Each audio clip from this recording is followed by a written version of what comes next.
We're gonna do yoga today. My name is Ebony. Miss, I can do a handstand. Let me see. You got this, you got this. Breathe it out. Wait, Almost. Okay, I'm gonna show you an easier way. Put your elbows down, put your hands together, and put your head down. And then lift your hips up and walk your feet towards your heels and then lift one leg up and then the other. And you just kick up and you find some balance. And then maybe you stick your legs up. Do you? That was good. Oh, when I see young people on the mat, I'm like, oh man, if only I knew yoga when I was a kid. If only I knew I had the power. What do you love about you? Inhale through the nose. Exhale out of the mouth. Some things I cannot change. And my reaction to those things are what really matters.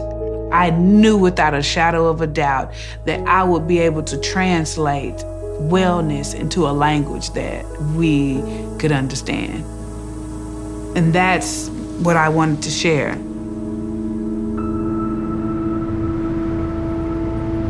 I grew up basically in Oak Cliff. Oak Cliff is it's a lot of gangs, a lot of drugs. I remember vividly people getting shot all the time. My mom waking me up in the middle of the night with knives in her hand because people were trying to get in the door and stuff.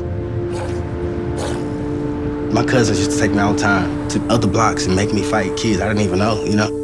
Just go fight them. Just because I wasn't hard enough. I was in and out of jail, in and out of jail. I had a lawyer. He flat out told me, if you join the Army, I could convince the judge not to lock you up.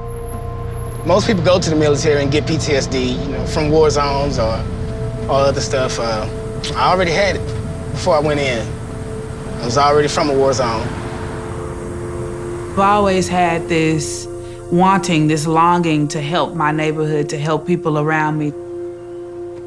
I just started teaching yoga in the park for free. And nobody would come out there. People would be like, you're crazy. Do black people do yoga, you know, or I'm too big to do yoga. So they have all these stigmas about what yoga is and who it's for. Yoga is for everybody. If I could do yoga, you can do yoga. And I get on the mat for the first time, and it's very uncomfortable. I feel like everybody around me is watching me. Nobody in here looks like anything like me. But when I began to focus, it was the first time that I had thoughts of me like, oh, you're better at this than you thought you were. Or, Ebony, you are okay. You are good enough. That's what kept drawing me to the mat. It made me feel like I had never felt before.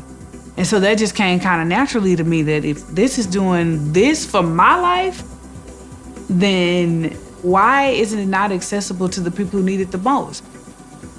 When I started paying attention to Ebony's posts, because she was saying that the yoga had helped her through trauma, it's such a powerful word. Like, that's what I'm dealing with, like trauma. So I knew I needed to be here.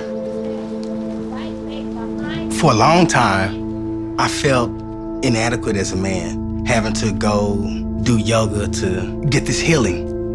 Even though I felt that way, I kept going because, for one, Ebony was very encouraging. The healing process that yoga has offered me is invaluable. I am more at peace with myself, more at peace with the world. When I had my daughter, it all just got real for me. I just want to be a great example for her. I did not see a lot of the things that I see now in the world until I started doing yoga. No one ever says, hey, you as a man need to go and connect with your inner self, the self of you that is a child, the self of you that is effeminate. We deny ourselves so much as men for the sake of masculinity. Don't break, don't bend, cry in silence. A man is strong, a man is tough. A man could be more than that, you know? I wasn't practicing. We been practicing. What do you mean? This is your debut. Are you ready, Maya? Yes. Well, then go get your mat and get in the front and get in position, okay? And close your eyes.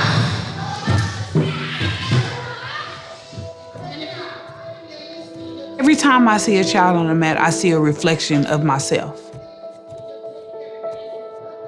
I just want to plant this seed of wellness and well-being and power. Inhale, lift your fingertips up. Exhale, bring your hands to your heart. And use your imagination to paint the picture of the words that I'm saying.